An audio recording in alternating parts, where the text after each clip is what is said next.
Estamos siguiendo en este santo tiempo pascual en que nos encontramos para profundizar en cuanto nos es dable en el misterio sublime, fundamento de nuestra fe, de la resurrección de Cristo, las enseñanzas del Papa Benedicto XVI, que como vemos no es solo un teólogo, un profesor, sino es un mistagogo, un pedagogo de los misterios, un maestro de la mística, de lo sacramental. Sacramentum, en latín, es traducción de la palabra griega mysterium, y ambas significan algo secreto, oculto. ¿Qué es un sacramento? Un signo sensible instituido por Cristo para conferirnos la gracia. O sea, en el sacramento yo veo el agua, el aceite, la imposición de manos, el pan, el vino, pero no veo lo verdaderamente real, misterioso, eficaz del sacramento, que es la gracia que me transmite. Pues bien, Benedicto XVI nos explica los sacramentos en un doble sentido, en el sentido de que nos explica los misterios de la fe y de que nos explica la simbología sacramental a través de la cual nosotros somos introducidos en esos misterios. El sacramento más excelente, el más augusto, el que está por encima de todos, es la Eucaristía, porque en los demás sacramentos, como venimos diciendo, está la gracia, y en la Eucaristía está el autor de la gracia. O sea que en los demás recibimos la gracia de Jesucristo y en la Eucaristía recibimos al mismo Jesucristo, con su cuerpo, su sangre, su alma y su divinidad. Por tanto, la Eucaristía es el sacramento más excelente, pero el más importante en cuanto a su recepción es el bautismo, porque es el bautismo el que nos hace hijos de Dios. Y la Eucaristía ya presupone el bautismo. Pues bien, en su homilía de la Vigilia Pascual de 2011, el día justamente como hoy, 23 de abril, de manera que hace 12 años justos hoy, pues el Papa empezó hablando de los dos grandes signos que caracterizan la Vigilia Pascual: el fuego que se hace luz y con la cual se prende el cirio pascual que procesiona a través de lo largo de la iglesia envuelta en la oscuridad de la noche y después se propaga en una multitud de luces y que nos habla de Cristo como verdadero lucero matutino que no conoce el ocaso, del resucitado como luz que ha vencido a las tinieblas, primer símbolo, primer signo, la luz. Segundo signo, el agua, que como ya he dicho en otras homilías de años anteriores, recuerda por una parte las aguas del Mar Rojo, la profundidad de la muerte, el misterio de la cruz, y por otra parte el agua del manantial como elemento que da vida en la aridez. Y es imagen del bautismo.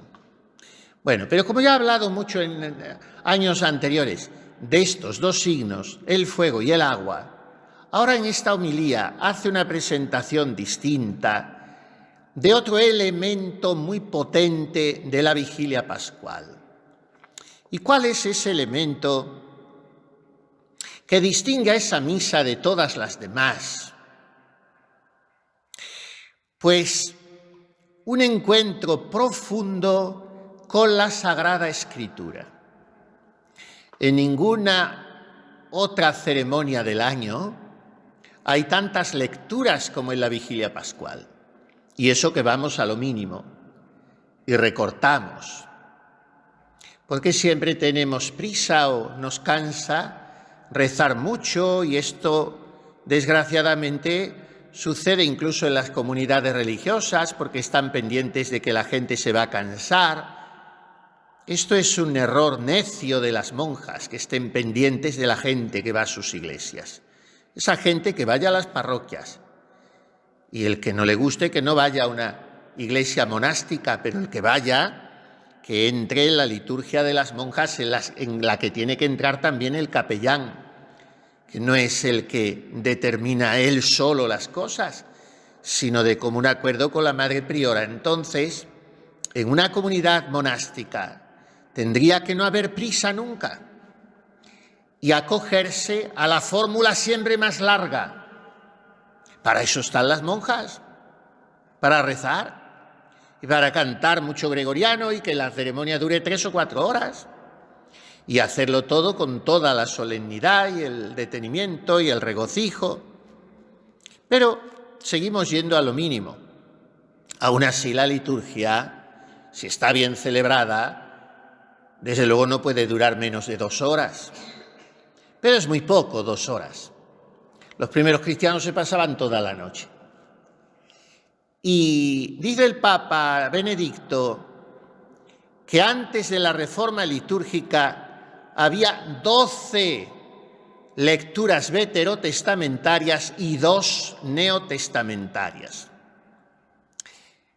Bueno, pero es que se está refiriendo a antes de la reforma de Pío XII, que es el que ya en el año 55, quiero recordar, reformó la Semana Santa ante el disgusto de no pocos, porque redujo mucho, otras cosas las reordenó. Yo creo que, por ejemplo, lo que hizo muy bien fue poner las cosas a su hora, porque no era normal la cena del Señor el Jueves Santo por la mañana, y menos normal era todavía que se dijera el sábado de gloria, porque a las 8 o las 9 de la mañana del sábado santo repicaban las campanas porque se estaba cantando el exultet y el aleluya en la vigilia pascual. Y claro, él dijo que tenía que ponerse todo eso a su hora. Y creo que estuvo muy bien hecho. Y muchas de las cosas que reformó Pío XII creo que estuvieron muy bien.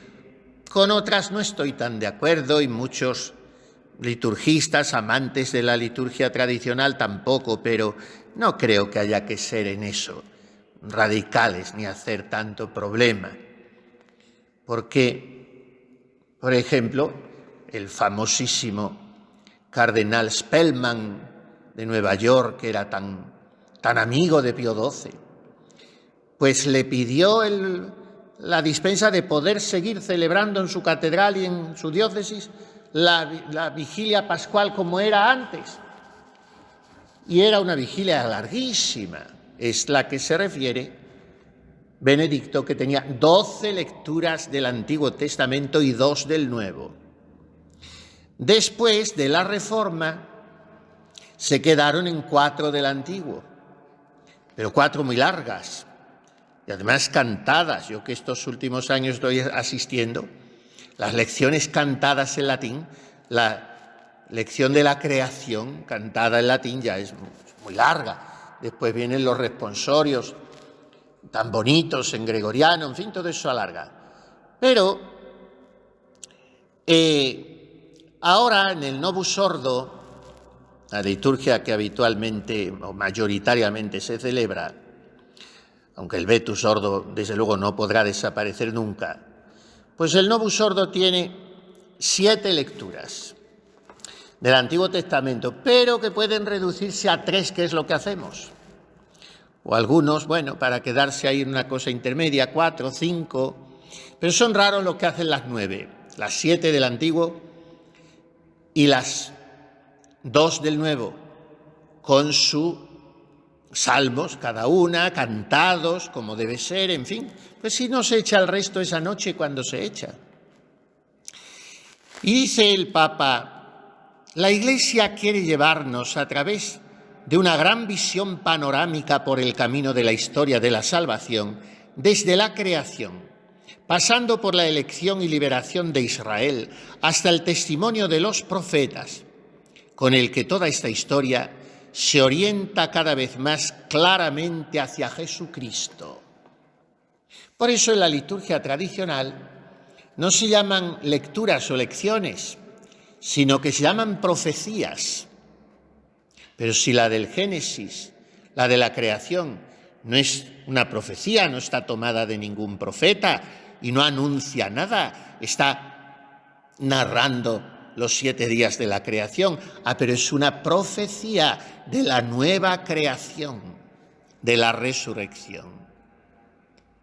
No son directamente anuncios de acontecimientos futuros, pero tienen un carácter profético porque nos muestran el fundamento y la orientación de la historia y hacen que la creación y la historia transparenten lo esencial. ¿Y qué dice el Papa? Vuelta otra vez a la imagen de la mano. ¿Cuánto le gustaba a Benedicto? Dice, fíjese qué observación, que las profecías, hemos quedado en que son profecías las lecturas de la Vigilia Pascual, poco a poco cada una lo que van haciendo es tomarnos de la mano y conducirnos a Cristo para adentrarnos en la luz. ¿Y por dónde comienza este camino? A través de las sendas de la Sagrada Escritura, ya lo hemos dicho, por el relato de la creación. La profecía de la creación, que no es una mera información sobre el desarrollo del cosmos y del hombre. Los padres de la Iglesia, los santos padres antiguos, eran conscientes de esto. Los padres no entienden el relato de la creación como una mera narración del desarrollo del origen de las cosas, sino como una referencia a nuestro verdadero principio y a nuestro verdadero fin. Entonces, se pregunta el Papa, ¿a qué viene a hablar en la Vigilia Pascual de la creación? ¿Qué importancia puede tener? ¿No se podría empezar por los acontecimientos en los que Dios llama al hombre, forma un pueblo y crea su historia con los hombres sobre la tierra? ¿A qué viene empezar con la creación?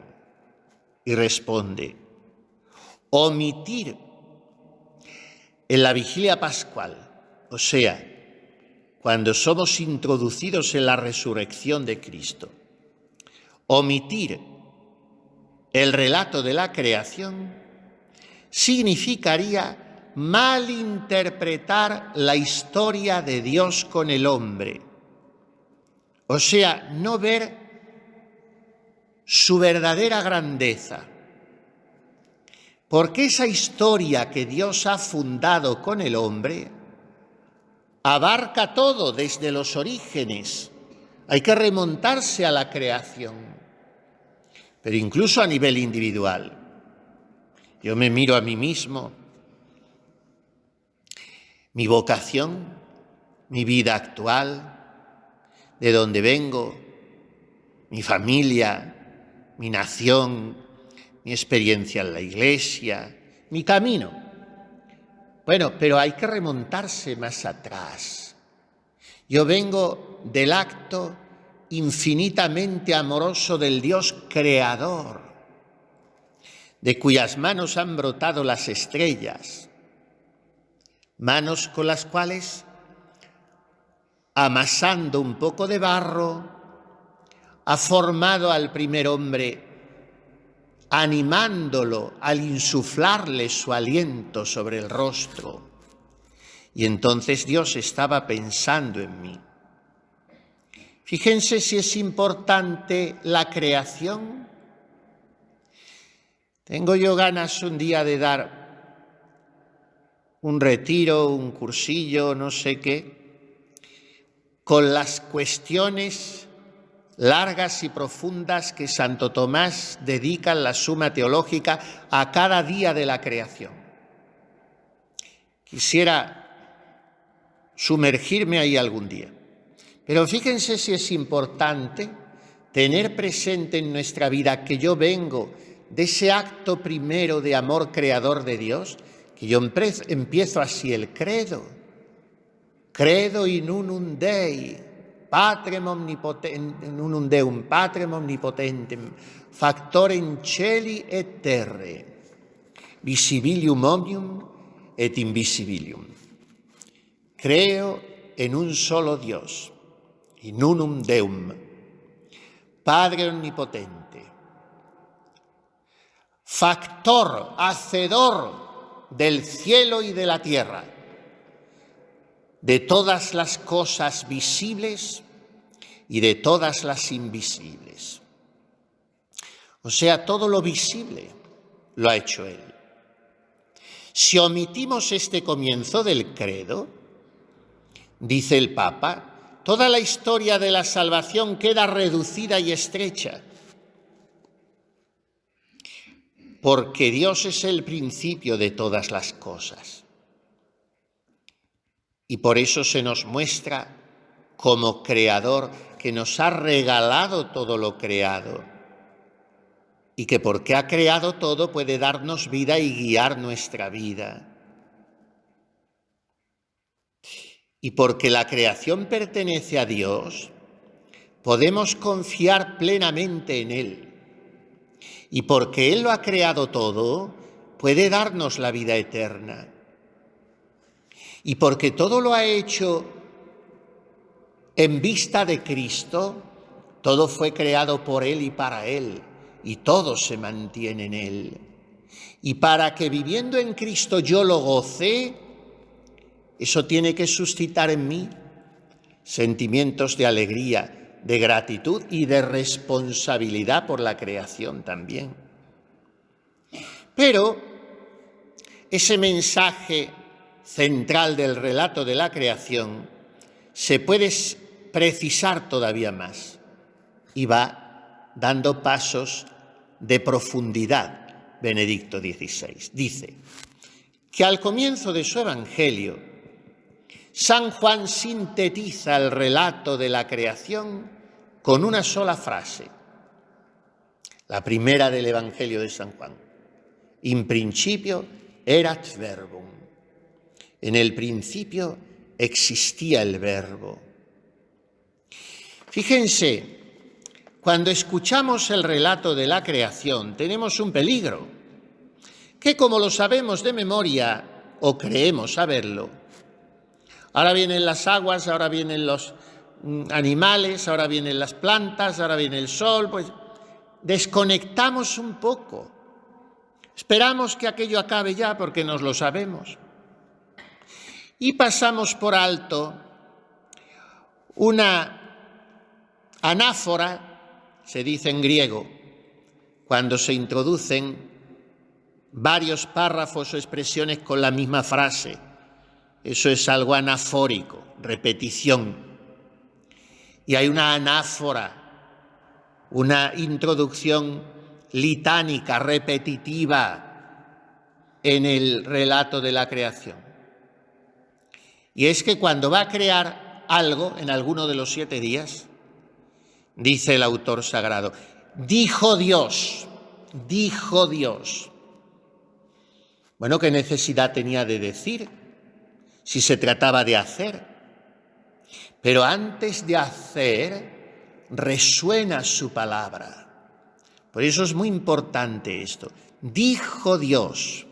De manera que el mundo es un producto de la palabra, del logos, como dice Juan utilizando un vocablo central de la lengua griega. Nosotros decimos verbum en latín o palabra en castellano, pero son 2 términos reductivos, imperfectos, no expresan lo que significa logos. Logos significa razón, sentido. También palabra, pero palabra que expresa algo. Es la razón creadora que habla y se comunica a sí misma. Es una razón que es sentido y ella misma crea sentido. Entonces, ¿qué nos está diciendo el relato de la creación? Que el mundo es producto de la razón creadora, que en el origen de todo no está lo que carece de razón o de libertad, sino que el principio de todas las cosas es el logos, la razón creadora, el amor, la libertad. Entonces hay un dilema, un doble camino, una discusión entre fe e incredulidad. ¿Qué es el principio de todo? Como quieren los ateos, todo ha surgido de la irracionalidad, de la ausencia de libertad, de la casualidad, o como sabemos los creyentes, el principio del ser es la razón y por tanto la libertad y por tanto el amor. ¿A dónde hay que remontarse? En el pensamiento eterno de Dios, que es el sumo entender. ¿A la irracionalidad caótica o a la razón perfecta? Por eso Dios es el orden supremo y por eso es la suprema paz, porque la paz es la tranquillitas ordinis. Y nosotros como creyentes sabemos que en el origen de la creación está el logos, que todo es razonable, que en el principio de la creación está la libertad. Y concluye el Papa, por eso es tan bueno ser una persona humana, porque soy producto de la razón de Dios, producto del amor de Dios, producto de la libertad que es Dios.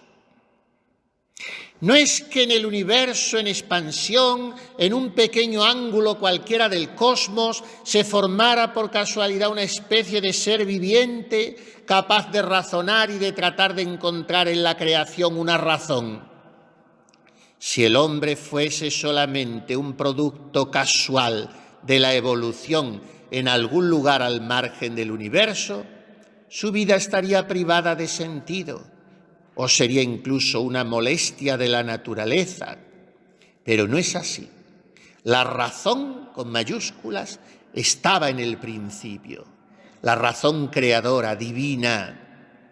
Y puesto que es razón, ha creado también la libertad.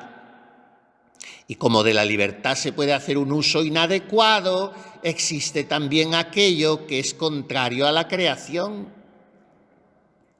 Pero como la creación en sí sigue siendo buena, la vida sigue siendo buena, porque en el origen está la razón de Dios que es buena, el pensamiento de Dios que es todo amoroso. Y por eso, dice el Papa en esta homilía muy profunda, muy filosófica y muy teológica, por eso podemos y debemos ponernos de parte de la razón, de la libertad y del amor.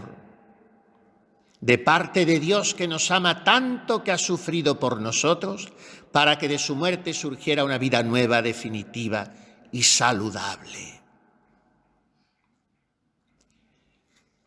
Volvamos al relato de la creación. 7 días. El último descansó. ¿Cuál era el último? El Sabbat. Por eso el día del descanso sagrado para los judíos era y sigue siendo el sábado, porque es el último día de la semana. Y así para Israel, el sábado era el día en que todos podían participar del reposo de Dios. Y se unían a esa libertad de Dios hombres y animales, amos y esclavos, grandes y pequeños. El sábado era expresión de la alianza entre Dios y el hombre y la creación. Pues bien, esa alianza, esa comunión entre Dios y el hombre ya estaba prefigurada en la creación.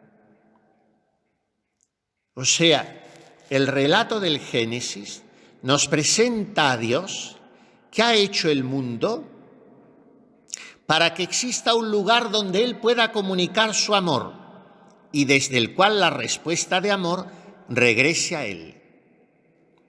Ante Dios, dice el Papa, el corazón del hombre es más grande y más importante que el mundo entero. Y ese mundo lo que hace es dejarnos vislumbrar algo de la grandeza de Dios. Pero demos un paso más, sigue diciendo en esta homilía. Porque nosotros ya no somos judíos, somos cristianos. El sábado es el séptimo día de la semana. Después de 6 días en los que el hombre participa en cierto modo del trabajo de la creación de Dios, el sábado es el día del descanso. Pero en la Iglesia naciente sucedió algo inaudito. El sábado, último día, fue sustituido por el primer día, que era el domingo. ¿Por qué? Porque ese primer día de la semana Jesús se encontró con los suyos como resucitado después de que hallaran vacío el sepulcro. ¿Qué ha pasado? La estructura de la semana se ha invertido, ha dado la vuelta. Ya no se dirige hacia el séptimo día para participar en el reposo de Dios, sino que inicia como primer día, como día del encuentro con el resucitado. Día en que Jesús se presenta en medio de los suyos, se deja tocar por ellos, come con ellos. ¿Qué ha pasado? Que se ha producido, si pudiéramos hablar así, un cambiazo. El sábado, séptimo día, día del encuentro con Dios, profundamente enraizado en el Antiguo Testamento, ha sido sustituido por el domingo, en lo que el Papa llama un proceso revolucionario, que solo puede explicarse si entendemos que en el primer día de la semana había sucedido algo inaudito. El mundo había cambiado. Jesús había muerto, sí, y ahora vivía de una vida que ya no estaba amenazada por muerte alguna. Se había inaugurado una nueva forma de vida, una nueva dimensión de la creación. Pero en el relato del Génesis, volvamos a retomarlo, ¿qué había pasado ese primer día? El séptimo, Dios se había dedicado a descansar. El primero, Dios había comenzado a crear. ¿Qué ha hecho Jesús al suplantar el sábado con el domingo? Decirnos que Él es el que ha venido a recomenzar la creación, que su resurrección es el día de la nueva creación y es siempre el primer día. Es para nosotros un perpetuo recomenzar. En el domingo celebramos a Dios creador del cielo y de la tierra y a Dios redentor que se ha hecho hombre. Padeció, fue crucificado, muerto y sepultado, y resucitó al tercer día según las Escrituras, y está sentado a la derecha del Padre, y de nuevo vendrá con gloria para juzgar a vivos y muertos, y su reino no tendrá fin. Todo eso celebramos el domingo. Porque gracias al resucitado, el primer día, el día definitivo, se ha manifestado definitivamente que la razón es más fuerte que la irracionalidad. La verdad es más fuerte que la mentira. El amor es más fuerte que la muerte. Y entonces, ahora sabemos ya, y lo sabemos para siempre, lo mucho que vale la frase que está al final del relato de la creación. Vio Dios todo lo que había hecho y era muy bueno. Esto tiene que llenarnos el corazón de gratitud. Dios mío, Padre mío, Creador mío, Hacedor mío, yo que he salido de la caricia de tus manos, que he salido del hogar misericordioso de tu pensamiento eterno, quiero entender que todo es tan bueno porque tú eres tan bueno y que me has hecho recomenzar en una semana que no tendrá fin, porque siempre es para mí el primer día, porque tú me estás animando siempre a emprender el camino. Este es el sentido de la resurrección.